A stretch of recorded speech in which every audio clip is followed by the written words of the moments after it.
What in the world happened to our own perspectives of feminism? All I read is about in the Western. Do not tell women how to dress.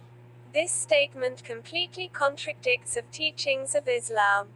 Muslim women are told, taught and obliged how to dress by Allah. Allah says in the Quran, O Prophet, tell your wives and daughters and the women of the believers to bring down over themselves part of their outer garments. That is more suitable that they will be known and not be abused. And ever is Allah, forgiving and merciful. Muslim women are obliged to cover the bodies with loose garments provided that it does not appear to be revealing and transparent, inviting eyes to look at them. We are told to cover, not to wrap our bodies with cloth. To cover means to let what's inside remain hidden, not knowing its shape.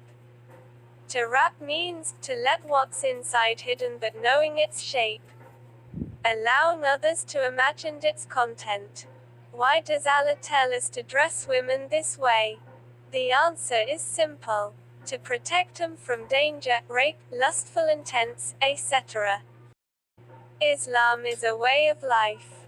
It is complete. All of its teachings are from the divine commandments of Allah, who solely knows the nature of his creations. And he knows that men's nature is completely different from women. The way we think and perceive things are different. While most women's weaknesses are the material desires of this world, men's only strong weakness is women.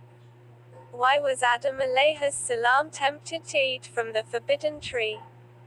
Because of Hawa's influence. Why did Qabil kill Habil? It's only because of a woman. As a woman, don't also tell men what to feel if you don't want to be told how to dress. If you yourself appreciate the beauty, body and skin of a woman like yourself, then how about men? Their appreciation is far more than what you could imagine. Do not tell Allah that women's way of dressing does not invite men's attention, because it does. Imagine a woman walking completely covered and a woman almost naked passing by a bunch of men on the street. Who gets the most attention? Who gets more hisses? It's the latter. Hence, the way women dress still plays a vital part in awakening the desires of men.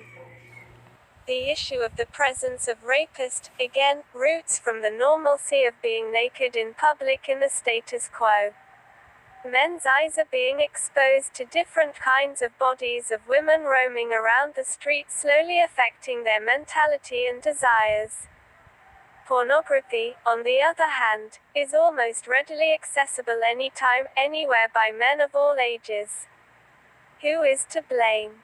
Talking about victim blaming. I partly agree with this and partly disagree. I don't agree that women are to be completely accountable, as there are men who are psychologically disturbed who can still rape women who dress conservatively, babies and animals, but it does not nullify women's obligation to dress according to what standard Allah has set, because still, most of the rape cases happen because of how a woman dresses. Again, do not go naked in front of a man and expect yourself to go back to your home unharmed. If we have talk about rape, most of it happen in Western countries where women dress almost naked. In Islamic countries, rape still happens, but rarely, unlike the former, which report rape cases almost every day. This is the reason why women should stay at home and should not go outside unless it's needed for the protection. If she ever travels outside, a mahram is needed to accompany her, and again for her protection. And the same reason why women should not mingle with non-mahram men and dress properly. Remember, both men and women are accountable. Women are told how to dress, but men are also told to lower the gaze.